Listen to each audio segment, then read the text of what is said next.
Where I find that other types of approaches fail, for example, is they say, okay, you've got mold. I'm going to put you on like 10 different binders. I'm going to put you on all of these things. And it's too much for the body to handle. Mm. I usually try to approach cases, especially food, from a place of like abundance rather than like taking away things or restricting things or eliminating things if I don't have to. Again, because the more that you do that, the more you're going to drive the nervous system to dysregulate, and then your gut dysbiosis just gets worse. How can multiple people be exposed to the same moldy environment, but we all react differently? There are certainly genetic predispositions that can make someone more susceptible to mold illness. And then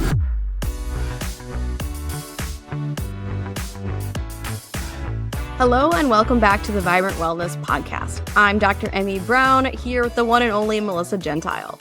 Today, we're thrilled to welcome Dr. Sarah Kashdan. Dr. Kashdan is a well-rounded holistic practitioner, trained and licensed in both naturopathic medicine, Chinese medicine, and acupuncture.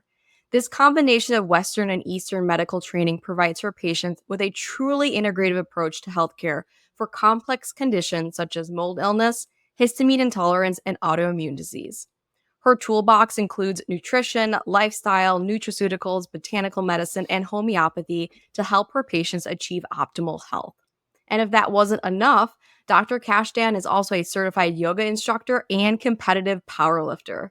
With an inspiring personal health story of her own and a less is more approach, Dr. Kashdan is a unique healthcare practitioner who we can't wait to learn more from. Dr. Kashdan, thank you so much for being here. thank you for having me. I'm really excited. Same.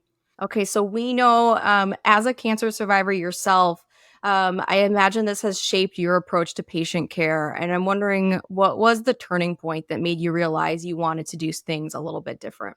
Yeah, so I spent a year in my late 20s being really sick, non-specific symptoms, weight loss, bloating. I went to a few conventional providers who just said that I had an eating disorder and that I was depressed, didn't offer any additional diagnostics. I was really dismissed. Fast forward towards the end of that year, I had really severe symptoms and I drove myself to the emergency room and found ovarian cancer on imaging. And that was a big light bulb that there are other ways that we can likely assess our health. I did end up having surgery. I refused radiation and chemo. I have an additional master's degree in toxicology and environmental health, and am all too familiar with chemotherapeutic drugs and was not interested in them at all. During that point, I decided that there must be a different way to heal the body, and I sought out acupuncture was my first kind of stepping stone into what I do now. And then I found naturopathic medicine, did a lot of dietary changes, a lot of lifestyle changes, worked on my mind body connection. And through that experience, I decided that I didn't want other people to go through the disempowering experience that I had. And so I decided that I would go and become a naturopathic doctor and acupuncturist. I love that. That's a great story. And Dr. Kashdan, I just, out of curiosity, what were some of the changes that you made on your personal health journey? Yeah, so the main one, honestly, was working on my mental health. So I think a lot of what happened is some trauma that I had in the past that was never dealt with. Literally, I think manifested as cancer. And it was actually an acupuncturist who helped me make that connection. And I never really thought about it before. So really working on my mental health and working through a lot of some dark stuff was really healing for me, and not just mentally, but also physically. And then, of course, I did a lot of dietary changes. So I chose to go vegan. That aligned with me both in a medical perspective and also on a spiritual level.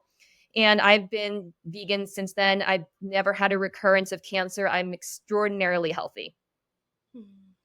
It reminds me of the book, The Body Keeps the Score. Yes. I know that one's kind of gaining some Exactly. traction lately. Yep. And that totally, yep, I love how that resonates. Yeah, and that Um, really is something that I see now in my patients, where I can see how a lot of their trauma, a lot of their stress precipitate a lot of the physical symptoms that they have. And no one's taken the time to investigate that or educate them that there is such a deep connection there. Absolutely. And you mentioned just a few moments ago your second degree. I think it was your second degree in toxicology. Yeah, I in think I left that one off for a while. I get slip lost that after. in. Yeah, so I went to Colorado State University, and yeah, I got a master's of toxicology and environmental health. So even before I was, where I am now, I had a lot of that background knowledge. I actually wanted to be a veterinarian because I love animals, but I could never get in. But it's been extremely useful to have that background in my clinical practice now. I was going to say that's so unique. And actually, one of the topics that I want to dive into today is mold exposure because it's in all of our environments. It seems like it's in all of our homes at this point, whether it's a new home or an old home, just because of the materials that we're using. So I do want to ask you, what are you seeing in patients who are exposed to mold? Why are we being exposed to so much mold? And what I find so fascinating is how can multiple people be exposed to the same moldy environment, but we all react differently? Like, what are some of the factors that can influence that mold reaction? Great question. So I didn't anticipate being in the mold world. I think that when you are in clinical practice, you kind of fall into certain subsets of care. And I actually started having a slew of college kids in the dorms with a lot of really weird symptoms. They would have anything from recurrent like sinus infections. They would have a lot of gut symptoms, like even worsening ADHD, brain fog, all of these different non-specific symptoms in various systems. And I started seeing that, wow, I wonder if there's an environmental impact, because one of the kind of keynote things that you have to ask in order to assess if there is an environmental component is, do you feel better or worse in an environment? And when you leave that environment, do you feel better or worse? And I was noticing in these kids that they were fine until they went to school. Now they're living in a different environment. Granted, they have some maybe subpar nutritional options, but I started noticing that mold was a likely issue. And mold is hard to pin down unless you look for it, or at least unless you think about it, because it can present as anything and everything. And I've seen such a large spectrum in terms of severity of symptoms. And your question as to, well, why would people react differently depending on the same environment that they're exposed to? One, there are certainly genetic predispositions that can make someone more susceptible to mold illness. And then certainly, what are your other foundations of health? And that depends on your diet. Are you pooping every day? Are you sweating every day? All of our kind of detoxifying emunctory organs, are they working? Usually there's something off that's clogging the system. And so the mold spores just love to hang out there and wreak havoc on the body. I just have to say, Dr. Kashdan, we have the same alma mater, and we didn't get much on mold in our training. We did not. We did not. I think we had one extra lecture somewhere. I ended up, and I have to give a big shout out to Jill Krista. There are a lot of different ways that you can understand and approach mold illness. I know some people gear towards the Shoemaker protocol. For me, that's not something that entirely made sense to my brain until I started listening to Jill. And I really like the way that she approaches cases. And I did some advanced training through her. And I have applied those same principles to my patients, and it works extremely well. You just answered my next question, which is, how did you find appropriate training in this?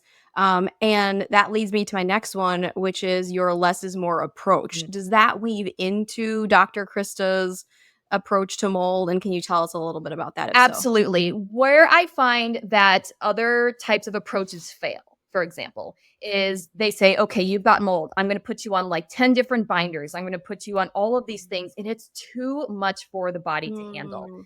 And really, the way that I approach practice in general, whether it's mold illness or something else, is I always start with the foundations of health. What is your sleep? Are you pooping? I come back to pooping. As we all know, naturopaths, we love talking about that. What are your other foundations of health? Are you sleeping? All of those things are so important. And if you don't work on those first, then anything that you put on top of there as a specific mold protocol often makes people feel way worse. And often doesn't work long-term because you haven't really addressed the underlying reasons of why did this person get so sick in the first place.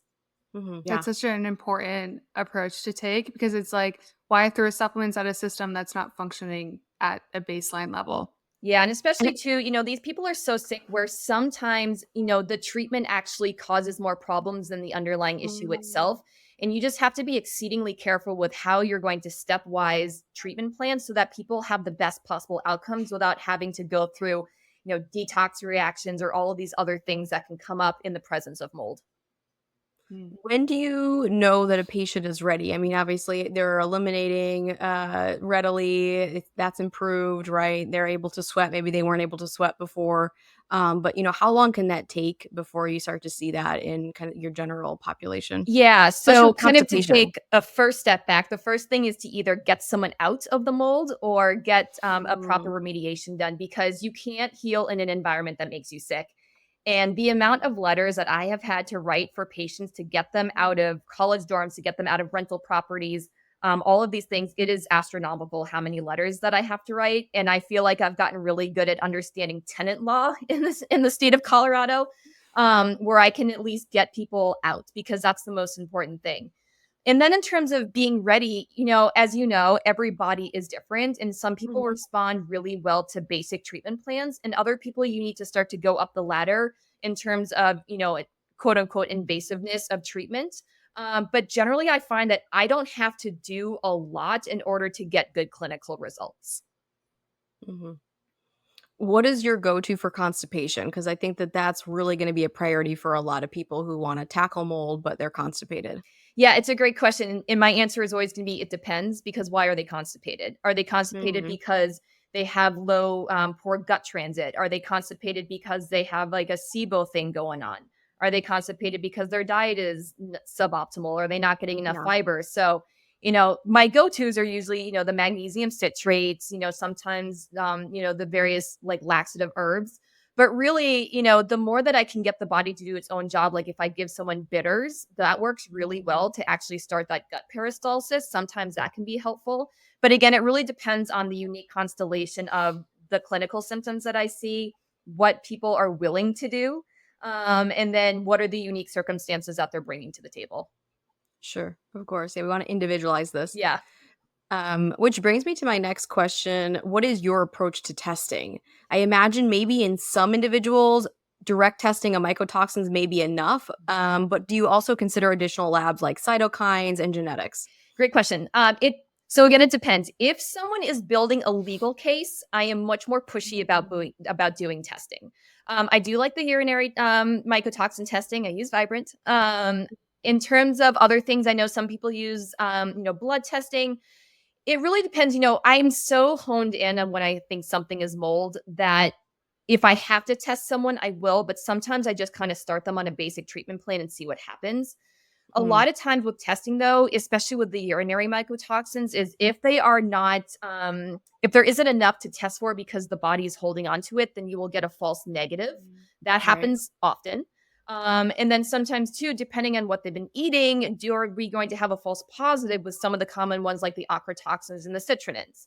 So it really depends on why am I testing people? What am I going to use that information for? For some people, I have done some genetic testing, just again to prove that they do have a susceptibility, and these are for legal cases. And then again, it depends on what constellation of symptoms they're having. Is their thyroid affected? Are their adrenals affected? Are there other hormones affected? What are their nutrient statuses? I'll test those just depending on what I see. Right. And I just want to throw this out there for listeners. It's complex because there's no standard workup for mold illness. There's no standard workup, and I feel Right. like every mold case that I have, I either get better at it or I have to completely rethink how I'm approaching it. So it's a hard Yeah. one to pin down both through, getting a good history and also through testing. Right. Yeah, lots of trial and error, but that's what really hones our skills and makes us experts. And it's nice to collaborate with providers like you.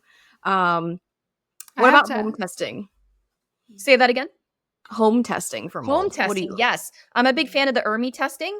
I Okay. think that's a great home test. I will tell you, depending on what state you're in, some states will have really high education and licensure for mold inspectors and remediators, and a lot of them do not. So there's a lot of really shoddy mold inspection out there.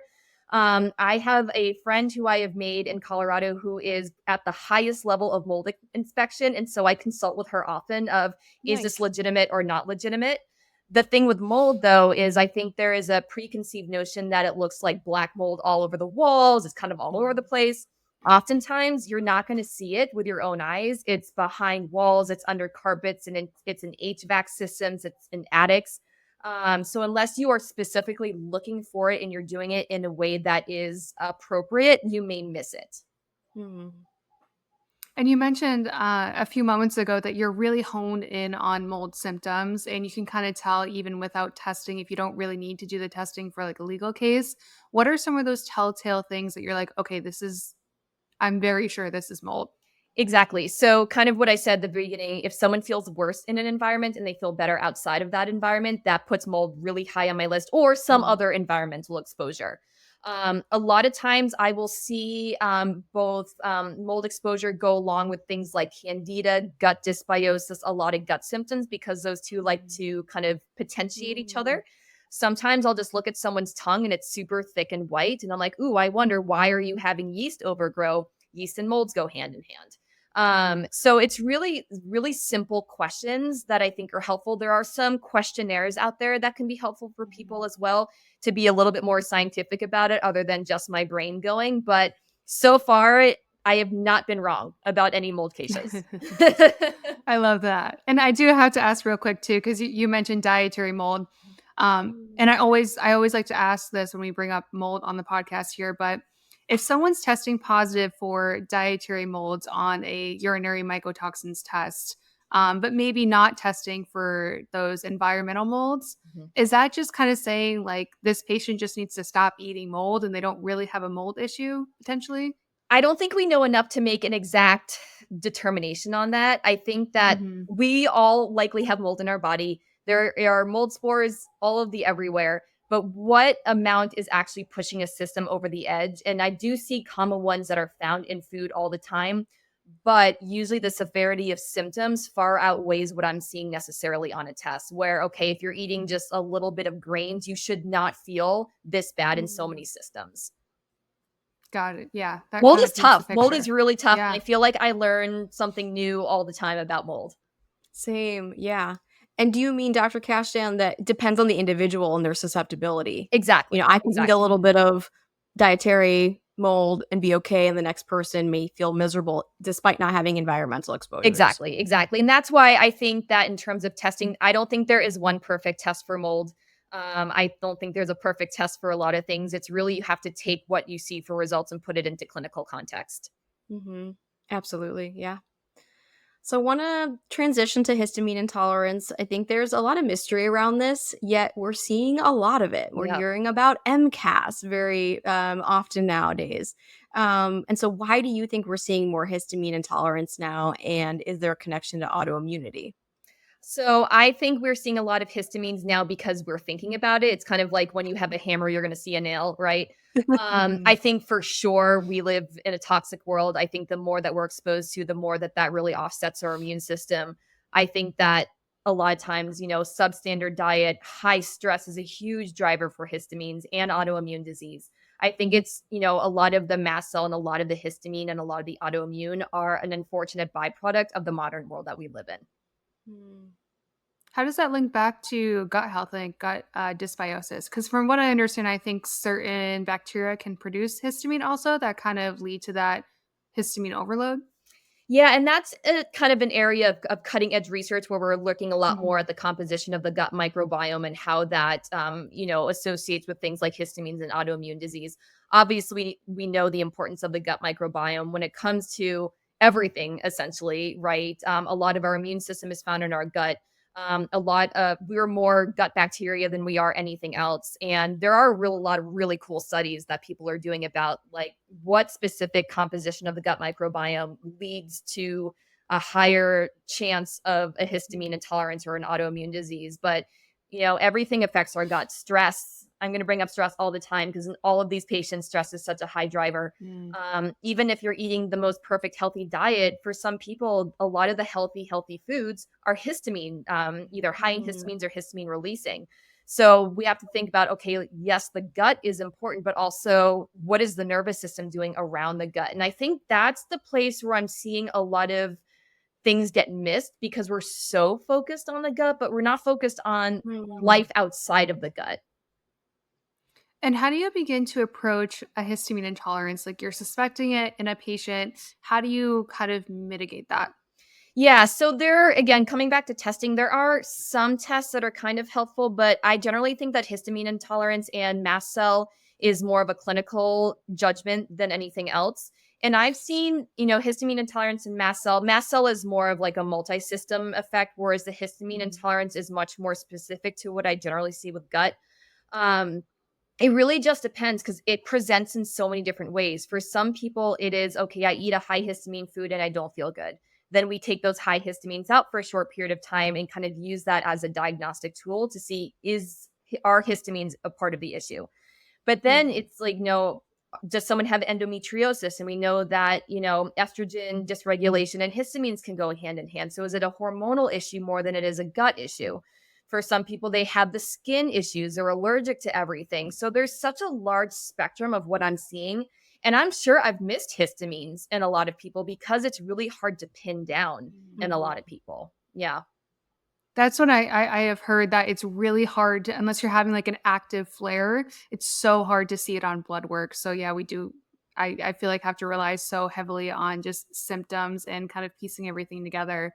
And you mentioned MCAS as well. Can you kind of explain what the difference is between like a histamine intolerance and mast cell activation syndrome? Yeah, so it's a complicated answer that I could talk about for a very long time. So I would say the degree of symptoms, it really is what puts me in one category or the other. The histamine intolerance cases that I see are much more specific to I'm allergic to this. My seasonal allergies are really bad. I don't tolerate high histamine foods. It's kind of simpler, I guess I would say.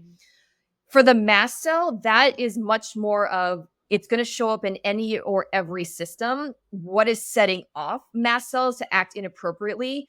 Almost always there's an environmental component, autoimmunity, hormone dysregulation, stress. It's much more of like a multi-system issue versus histamine intolerance I see show up in a smaller amount of places in the body. But I think there's a ton of gray area, and I think it depends on what lens you're looking through and how are you categorizing things.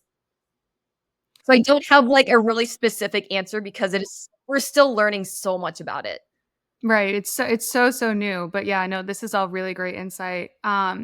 I am curious, like what kind of supplements do you use to help with histamine intolerance? Do you do like a quercetin, or I know some people will cut out caffeine because that can downregulate DAO enzyme. Like how do you Yeah. approach it holistically, even from an acupuncture perspective? Do you Acupuncture use works different awesome for things? histamine people. Oh, cool. I love that. Yeah. So what I said is the nervous system, I think, is the biggest driver. And I don't have a single histamine or mast cell person that doesn't have some sort of like anxiety picture or something nervous system. So I really like to use some of like the calming herbs, and it's silly, but like the chamomiles and the lemon balms, things that are just like soothing and calming to the nervous system can be really helpful. I do like using DAO, especially if there is a really strong food response to help people eat more. A lot of times people have a very limited diet of what they can eat when they have histamine issues. I usually recommend a short-term reduction in high histamine foods while we're working on some of the other things. Sometimes I'll use N-acetylcysteine, quercetin I like, although quercetin you have to dose high and you have to dose it often. Nettles work great. All of these kind of like antihistamine tools, I think can be really helpful. It just depends on what is the main driver of the histamine response. But And so it acupuncture works sounds great. I actually, if I can talk okay. about a case really quick, Please. I have actually a new patient to me who likely has endometriosis, but she is very high histamine response to all of the things. And she's been to, I don't know how many doctors, no one cares. They're just like, you're fine, take birth control, what they do. And in my intake with her, I was like, your liver is the main driver of what's going on right now. So I put her on N-acetylcysteine in my first visit, and I was like, we have to do this. And she hasn't had hives since then. I put her on a little bit of milk thistle, artichoke, and dandelion just to facilitate a little bit more of those phase 2 liver detox pathways. And then I did some acupuncture for her, and I worked really hard on her liver channel, and her symptoms are gone, like gone. Wow. Amazing. This is in a month. after like years and years and years of being sick. And she's like, it's outrageously cool how fast she's healed. If you just are like, okay, here's where you're stuck. And I'm going to do it with herbs and nutrients. I'm going to do a little bit of acupuncture, and it's like 9-day difference. So in this case, did she do a low histamine diet as well? Or was it just specifically oh, wow. So just focusing on the liver, she was really able to clear that. Yeah. Wow, So because in her particular history, she has been on a lot of birth controls, like Depo is awful. And, you know, she has a history of substance abuse. She was on Accutane. I'm like, man, your liver just got decimated. I was like, I don't even need a lab test to tell me that. I was like, just trust me on this one. And it's worked like a charm.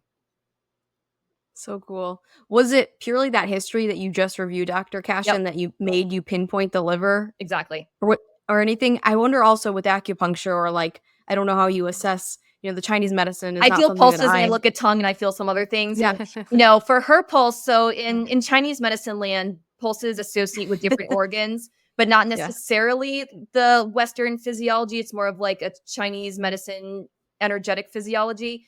And there's a quality in our liver pulse that is called wiry, and it's kind of this like sensation that I feel underneath my fingers, and that tells me that there's some liver stuff going on. And it's cool when I feel that I put some needles in, and then that just completely goes away. Wow. Oh, I love that case. It's so good. It's like, it's a recent one that I've had, and it's like everything. It really validates how I think and what I do, because she has been through the ringer trying to see other providers with zero help whatsoever. And I've done the bare minimum, and it's worked like a charm. And it's also, it's so interesting to see how you were able to address that by focusing on the liver, and she didn't have to like cut all these histamine foods out of the diet, just because a low histamine diet is so restrictive. It's hard. It's you're pulling out a lot of other nutrients out of the diet. So I think that's fascinating. I haven't really heard any cases like that. So thank you. It was a really cool one. Yeah. And I think, you know, something to think about too in cases like this is like, for example, because our nervous system is so important. If I put someone on a restrictive diet, I will do it if I have to, but that also can cause stress. And then it's like, is taking out the food going to be more beneficial than causing this person perpetual nervous system dysregulation? And in a lot of cases, no. And then you think about too, like gut diversity, like how are you affecting their gut diversity by cutting out like all these foods? So exactly. And I always want my patients to be able to eat as much as they can and to have the most widespread diet that they can. For some people, they just can't do it. Like for some people, gluten is never going to be a thing that they can eat. But if I can get the system to be able to handle more, then that tells me that someone is actually healing and I'm not just like palliating symptoms. Yeah, you honed in on that case and truly tailored. It was so good. It was so good. Every time I see her, she's like, this is magic. I feel like the best I've felt in years. And it's really like, what I love about naturopathic medicine and acupuncture is like, once you see these patterns, you can't unsee them. And they are so simple if you just understand what you're looking at. And if you take a really good case history, which as we know in the conventional world, they don't have the time to do that. The second she started telling me about life prior to all of this, I was like, I know exactly what's going on. What about castor oil packs? I think about that with this case. For her, I think I recommended them for her. For some people, it's too much. And for some people, it's great. Yeah. I usually don't love starting with castor oil packs, if I'm being honest, because again, I need like some liver support. I need to make sure their bowels are moving, all of that, because I have seen people flare really badly from castor oil. And it also depends too if they have a gallbladder or not. People who don't have a gallbladder tend to do poorly with castor oil packs. And for some people who have poor liver health or have poor gallbladder health, it can also make things really bad. So I like to work on those first and then use castor oil afterwards. Got it. Okay, so wow, we could talk about that case all day long. It was so good. I know, it's so good. So good. Thank you so much for sharing that. But I do want to pivot because I'm also fascinated by your powerlifting and also being vegan at the same time. So what motivated you to start lifting in the first place? Being in medical school. There was no amount of yoga that was going to get me through it. Doing both the naturopathic and the acupuncture program at the same time is ridiculous.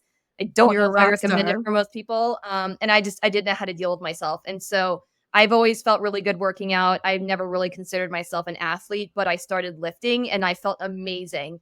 And then I just kind of landed in the world of competitive powerlifting, and I still love doing it. So cool.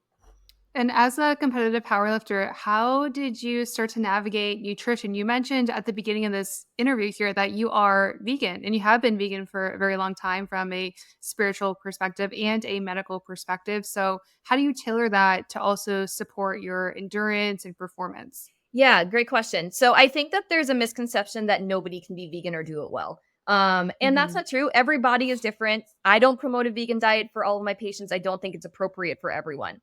For me, it's the same thing. Am I getting enough calories to support what I'm doing? How much protein am I getting in? For me, I do well with soy. Some people don't. I like legumes. I eat a lot of fruits and vegetables. I stay pretty clear away from the processed meat products if I can. I won't eliminate them entirely if I'm going out somewhere. But I just focus on eating actual food and tracking if I need to. I recover really well. I can deadlift 300 pounds or more pretty easily. And I'm pretty small. So I feel like I do well. I check my own blood work. I make sure my B's are good, my irons, my D's, and everything is great, honestly. It's amazing. Who do you usually recommend does not adhere to a vegan diet? Because you just mentioned that for some of your patients, it's really not recommended. What are some of those maybe conditions or just types that you wouldn't recommend it for? Yeah, and that's a really hard question for me to answer because the circumstances of where I would recommend that or not is so different. For some autoimmune people, they do great with vegan. For some autoimmune people, they don't do great with vegan. For some people, what is their food access, right? I don't want to throw someone on a diet that they can't adhere to that will cause stress that they don't have the resources to deal with. I would say more often than not, most people could benefit from more fiber and fruits and vegetables. And then wherever they get their protein sources just sort of depends. I have plenty of patients who are allergic to meat products or allergic to eggs or things like that. And then we can work around that.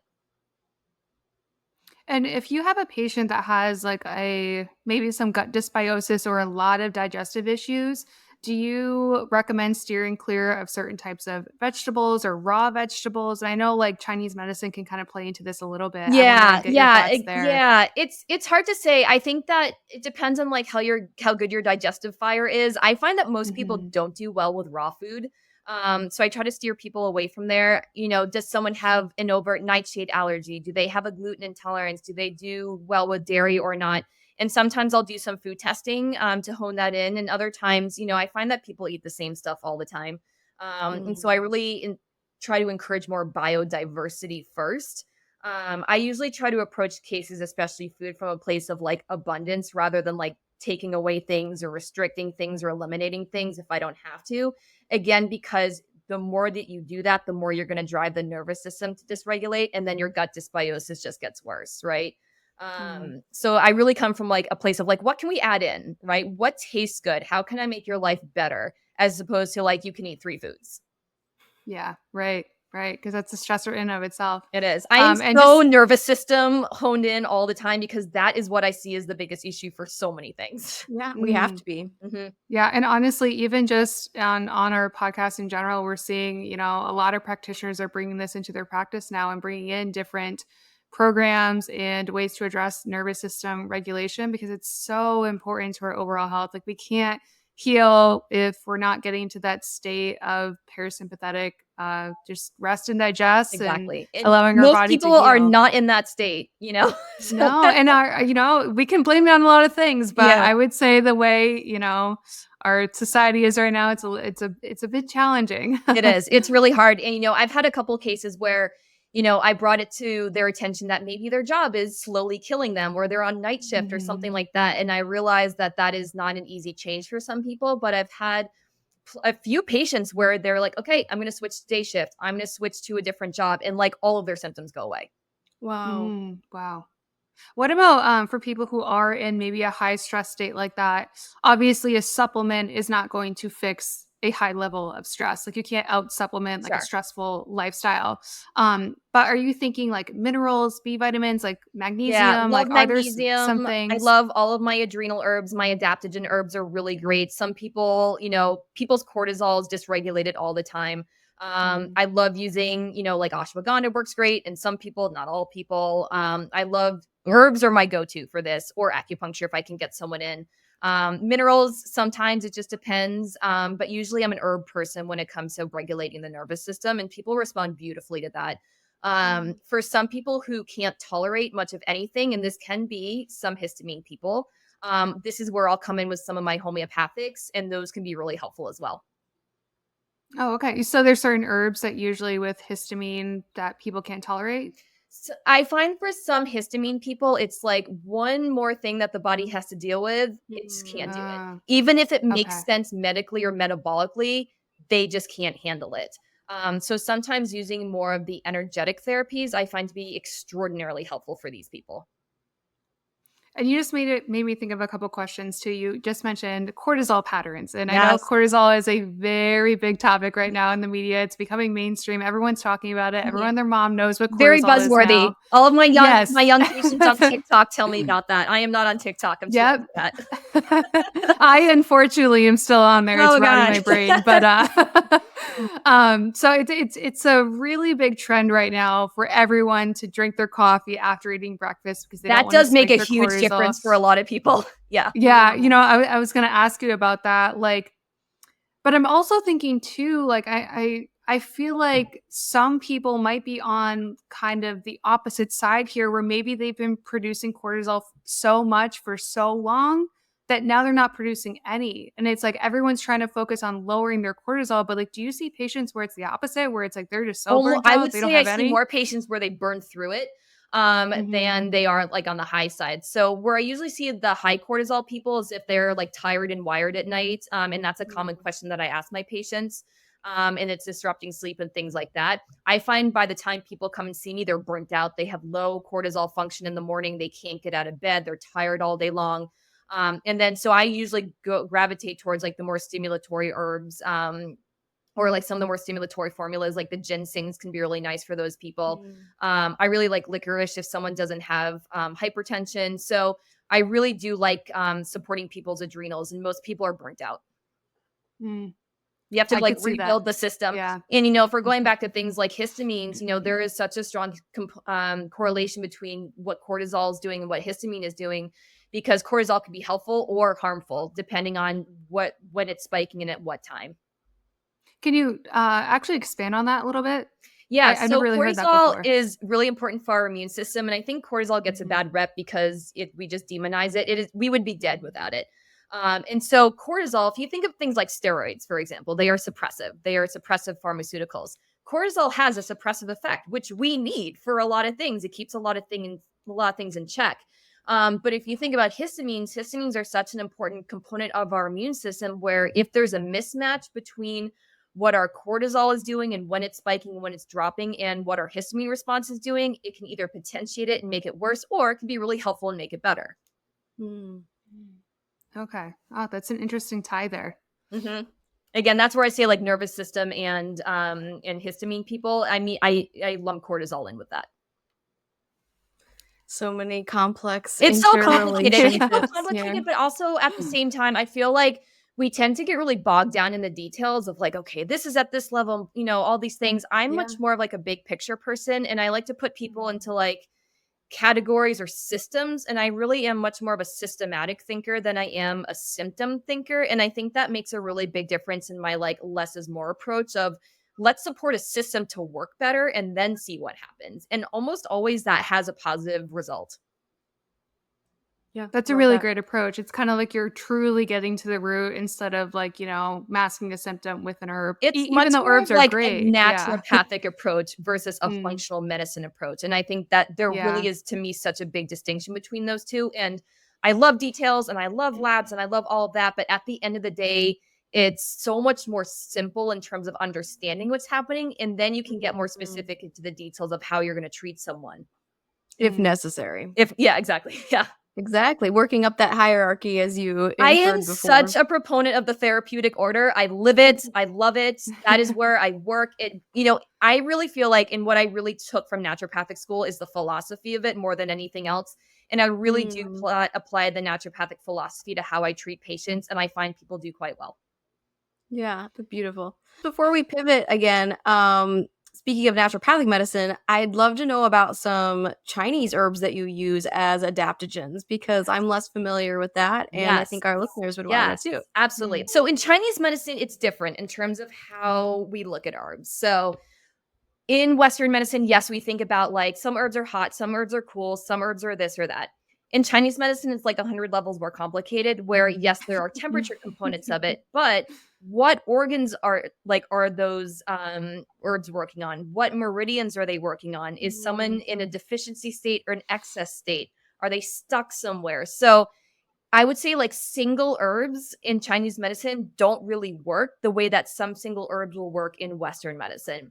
Usually more of like the formulas work better. Like the scutellarias, just for example, there's a different scutellaria that works really well in Chinese medicine that's slightly different. Like Schizandra is used a lot in Chinese medicine that I love for things like this. It's just you formulate them in a totally different way because they have a different purpose, if that makes Mm. sense.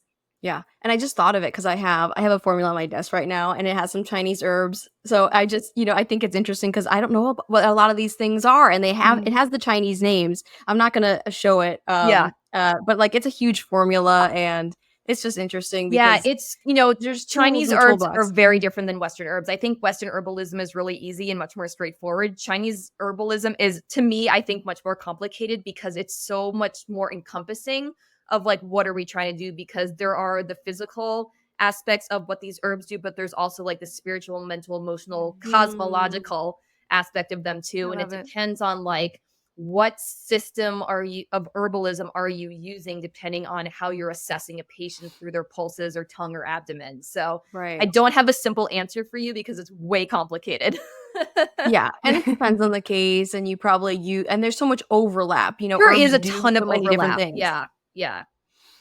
Yeah, so many different indications for the same herb, and I'm sure there's probably differences in how you combine, or if I'm gonna use an herb and combine it with other herbs, it Exactly. may And be it's, for a totally different indication. and are you going to use them as a granule? Are you going to use them as a tea, as a tincture? Because all of the way that you use them also changes how it works in the body too.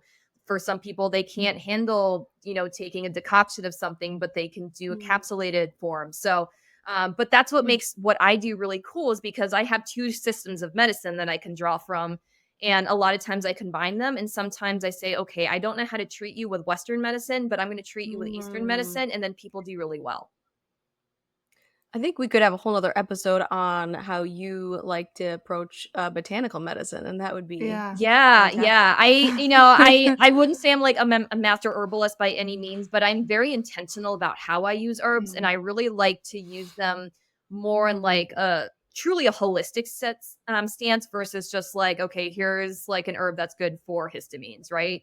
Um, Right. which works too, but I just like to get super nerdy about it. And when I can be really specific about how I prescribe herbs, that's when people do really well. Yep. And Well, kind and of that wisdom that you're imparting right now is very helpful. So I think, yeah, it's something Yeah. something to consider to unpack later, Yeah, for sure. I'm still unpacking it too. as we we're all all we're all students always. We always will be. We're always learning.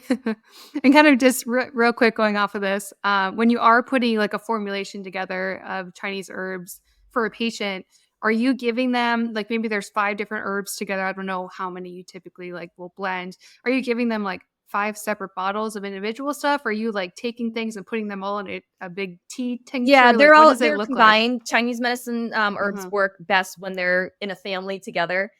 There are a lot of like pre-formulated herbal formulas that I use all the time based on whatever pattern that I'm seeing. It's like why Mm. reinvent the wheel? For some formulas, it's like the base is pretty standard, but then I need to modify it slightly. But it's almost always in a formula versus like a singular herb. Okay. Yeah, that's awesome. And so, what are some of the biggest challenges that you have faced as a practitioner who comes from conventional medicine? And then also, what are the most rewarding aspects of your practice? I feel like we kind of touched on a bunch of these already, but let's go even deeper.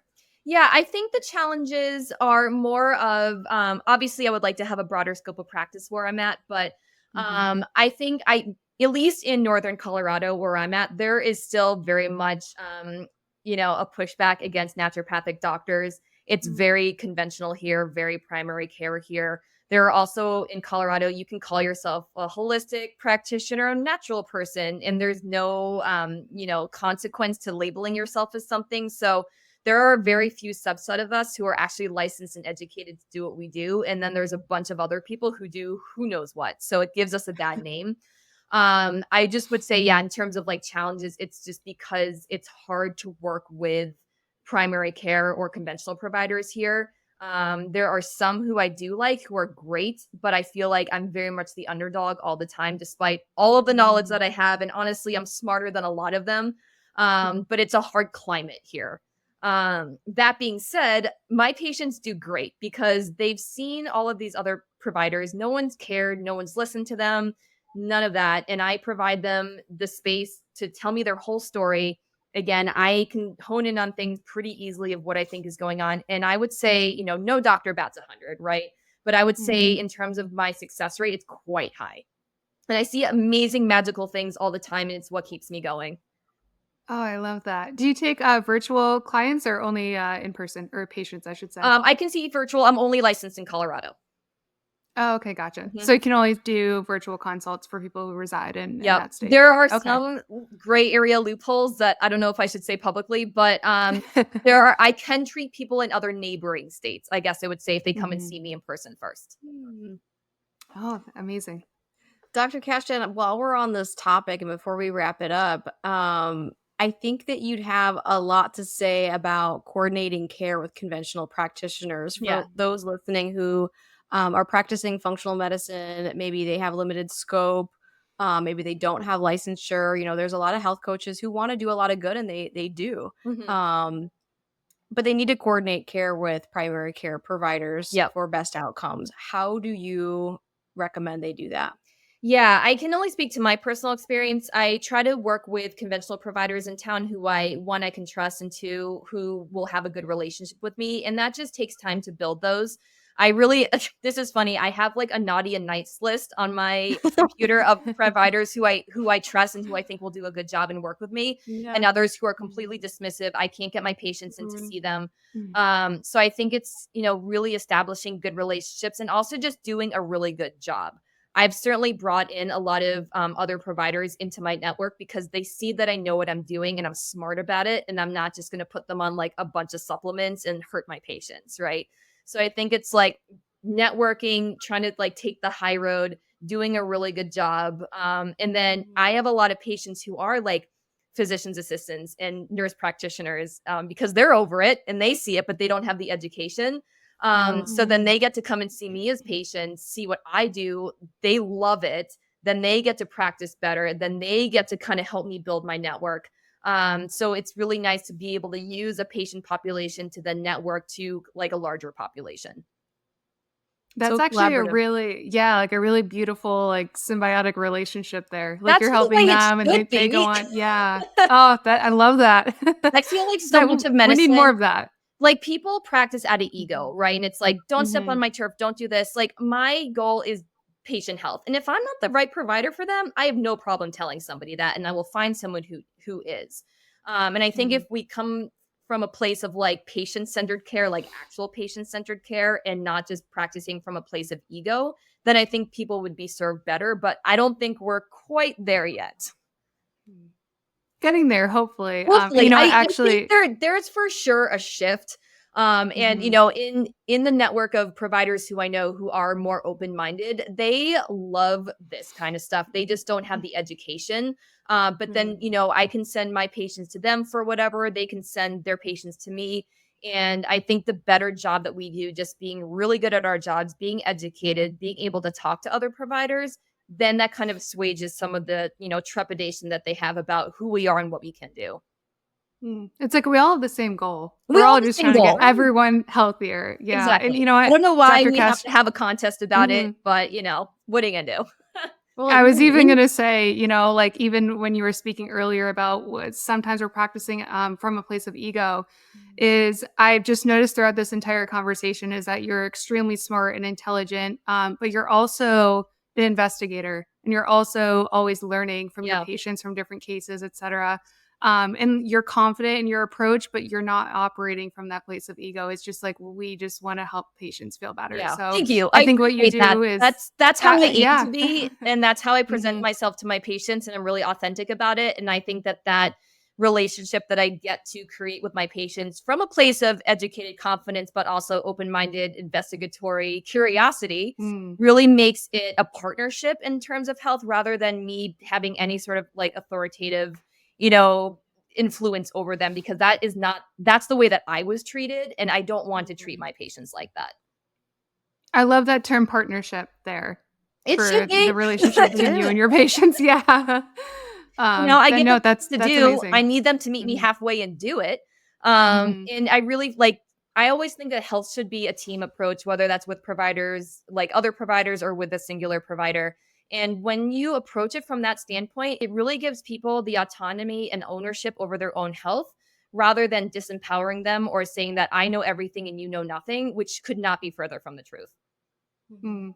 'Cause also the patients too, like, they're the only ones living in their body and Exactly. experience every symptom and feeling on a day-to-day basis, so I love that you take that into consideration and really empower your patients here, and like I said, what you're doing is beautiful. I love everything you are bringing to our field and everything you've brought to this podcast today. I think this is gonna be such an amazing conversation, for our listeners to tune into, especially all of the intricate topics that we got to touch on with histamine intolerance and MCAS. It's really not something that we've been able to dive really deep like this. And from someone like you with expertise in naturopathic medicine, but also acupuncture and being able to blend them together. So, Dr. Kashdan, thank you so much for being on the show today. And if anyone listening wants to get connected with you or learn more about your practice, where can we find you online? Yeah, so my practice is Rocky Mountain Natural Medicine in Fort Collins, Colorado. You can look us up.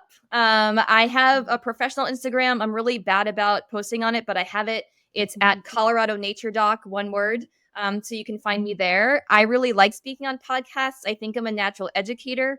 I Mhm. like to do all that kind of stuff. So you're welcome to reach out as a potential patient if you're in Colorado or a neighboring state, or if you're interested in talking to me more and picking my weird brain that I have. I would love to chat with you. And we'll be sure to link your website or your socials, down below. So if anyone tuning in wants to learn more from Dr. Kashdan, you can find her. But until next week, wishing us all vibrant health and wellness. Thank you so much for being here today. Don't forget to leave us a review and subscribe so we can continue to pay it forward together. And remember, the key to longevity is knowledge. Keep learning, growing, and tuning in to the Vibrant Wellness podcast to discover the latest insights and strategies for optimal health. Join us again next week. Just a reminder, this podcast is for educational and informational purposes and is not a substitute for professional medical advice, diagnosis, or treatment. The views expressed by guest and host are their own and do not necessarily reflect the official policy of Vibrant Wellness. As always, consult your healthcare provider before applying any recommendations that you heard here today.